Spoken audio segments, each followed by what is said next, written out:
வணக்கம் கிளி. நாம் இன்னைக்கு பார்க்க போற முக்கியமான வேலை வாய்ப்பு என்னன்னா, நம்ம ஆர்ஆர்பில இருந்து வந்திருக்க குரூப் டி நோட்டிபிகேஷன் பத்தி தான் நம்ம இந்த வீடியோல ஃபுல்லா பார்க்கலாம். அதற்கு முன்னாடி நம்ம சேனலை இன்னும் சப்ஸ்கிரைப் பண்ணிக்கலாம், மறக்காம சப்ஸ்கிரைப் பண்ணிட்டு பெல் ஐக்கானை கிளிக் பண்ணிக்கோங்க.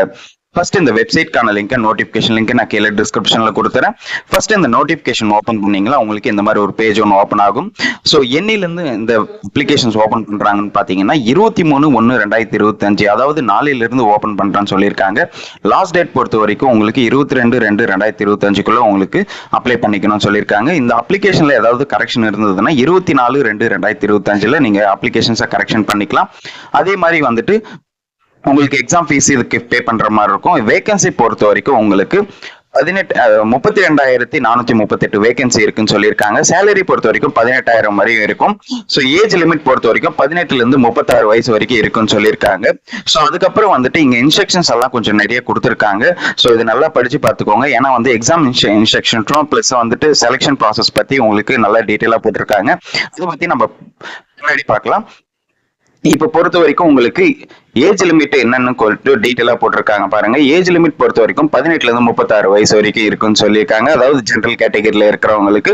இதுவே ஓபிசி கேட்டகரியா இருந்தீங்கன்னா 3 வருஷமும், எஸ்சி எஸ்டி கேண்டிடேட்ஸ்னா 5 வருஷமும், எக்ஸ் சர்வீஸ் மேனா இருந்தீங்கன்னா யூஆர்ல வந்துட்டு 3 வருஷமும், ஓபிசி கேண்டிடேட்ஸ்னா 6 வருஷமும், எஸ்சி எஸ்டி கேண்டிடேட்ஸ்னா 8 வருஷமும், இதுவே பிடபிள்யூடி அதாவது மாற்றுத்திறனாளிகளா இருந்தீங்கன்னா யூஆர் கேட்டகரியில 10 வருஷமும், ஓபிசில 13 வருஷமும், எஸ்சி எஸ்டில 15 வருஷமும் உங்களுக்கு ரிலாக்ஸேஷன் கொடுக்குறாங்க.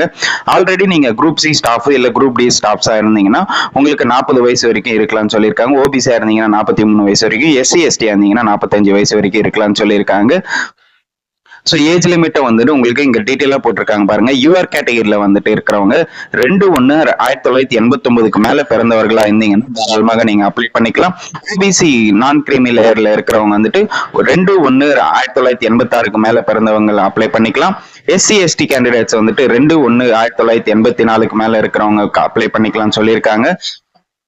ஸோ உங்களுக்கு வந்து எஜுகேஷன் குவாலிஃபிகேஷன் பொறுத்த வரைக்கும் நீங்க 10th பிளஸ் ஐடிஐ பாஸ் பண்ணிருந்தாலே போதுமானது. நீங்க 10th இல்லைன்னா ஐடிஐ நீங்க முடிச்சிருக்கணும்னு சொல்லியிருக்காங்க. இல்லைன்னா அப்ரெண்டிஸ்ஷிப் கோர்ஸ் நீங்க முடிச்சிருக்கணும்னு சொல்லியிருக்காங்க.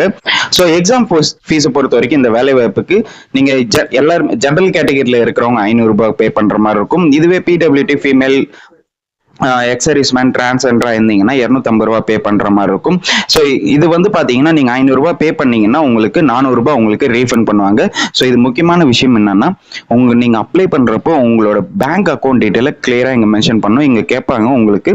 ஸோ அந்த பேங்க் அக்கௌண்ட் நீங்க கரண்ட்ல யூஸ் பண்ற பேங்க் அக்கௌண்ட்டை வந்துட்டு நீங்க கரெக்டா கொடுங்க. ஏன்னா அப்பதான் வந்து இந்த 400 ரூபாய் உங்களுக்கு ரீஃபண்ட் பண்ணுவாங்க. இந்த 400 ரூபாய் எப்போ உங்களுக்கு ரீஃபண்ட் பண்ணுவாங்கன்னு பாத்தீங்கன்னா, நீங்க ஃபர்ஸ்ட் சிபிடி எக்ஸாம் அதாவது கம்ப்யூட்டர் பேஸ்ட் டெஸ்ட் நீங்க முடிச்ச உடனே அடுத்து வந்துட்டு உங்க அக்கௌண்ட்டுக்கு ப்ரொவைட் பண்ணிடுவாங்க. இதுவே எஸ்சி எஸ்டி ஃபீமேல் கேண்டிடேட்ஸ் நீங்க 250 ரூபாய் பே பண்ணீங்களா அந்த ஃபுல் அமௌண்ட்டும் வந்துட்டு உங்களுக்கு அக்கௌண்ட்ல ரீஃபண்ட் ஆயிடும் சொல்லியிருக்காங்க. அடுத்து வந்து பாத்தீங்கன்னா உங்களுக்கு எக்ஸாம் செலெக்ஷன்ஸ் எல்லாம் இருக்கும்னு சொல்லியிருக்காங்க. எந்த வெப்சைட்ஸ்ல எல்லாம் நீங்க அப்ளை பண்ணணும்னு சொல்லிட்டு இங்க கிளியரா மென்ஷன் பண்ணிருக்காங்க. ஸோ இது நல்லா ஸ்க்ரோல் பண்ணிட்டே வாங்க. ஸோ உங்களுக்கு வந்துட்டு சிட்டிஸை வந்து நீங்க நியர்பை இருக்கிற சிட்டியை நீங்க சூஸ் பண்ணிக்கோங்க. எக்ஸாம்பிளுக்கு சென்னை, வேலூர் இந்த மாதிரி உங்களுக்கு நியர்பை இருக்கிற சிட்டிஸை நீங்க வந்து மென்ஷன் பண்ணிக்கலாம். அடுத்து வந்து பாத்தீங்கன்னா உங்களுக்கு எவ்வளவு போஸ்டிங்ஸ் இருக்கு. ஸோ இதெல்லாம் வந்து பாத்தீங்கன்னா உங்களுக்கு பேஜ் நம்பர் 50ல உங்களுக்கு கிளியரா மென்ஷன் பண்ணிருக்காங்க. ஸோ நான் முன்னே சொன்ன மாதிரி உங்களுக்கான வெப்சைட்ஸ் வந்து இங்க நீங்க அப்ளை பண்றப்போ சென்னை சதர்ன் ரீஜனுக்கு rrb.chennai.gov.in இந்த வெப்சைட் போயிட்டு தான் நீங்க அப்ளை பண்ற இருக்கும். இந்த ஃபார்ம்ஸ் கூட நீங்க கொஞ்சம் பாத்துக்கோங்க. ஏன்னா வந்துட்டு நீங்க ஓபிசி சர்டிபிகேட்ஸ் வாங்கி வச்சிருக்கிறவங்க அவங்க கிட்ட எல்லாம் நீங்க வந்து அப்ரூவ் சைன் வாங்குற மாதிரி இருக்கும். செல்ஃப் டிக்ளரேஷன் இந்த மாதிரி எல்லாம் நீங்க வாங்குற மாதிரி இருக்கும். அதாவது செலெக்ஷன் போகிறப்போ நீங்க அதாவது டாக்குமெண்ட் வெரிஃபிகேஷன் இந்த டைப்ல நீங்க போகிறப்போ அப்புறம் உங்களுக்கு இந்த அப்ளிகேஷன் ஃபார்ம்ஸ் எல்லாம் உங்களுக்கு கொஞ்சம் தேவைப்படும்.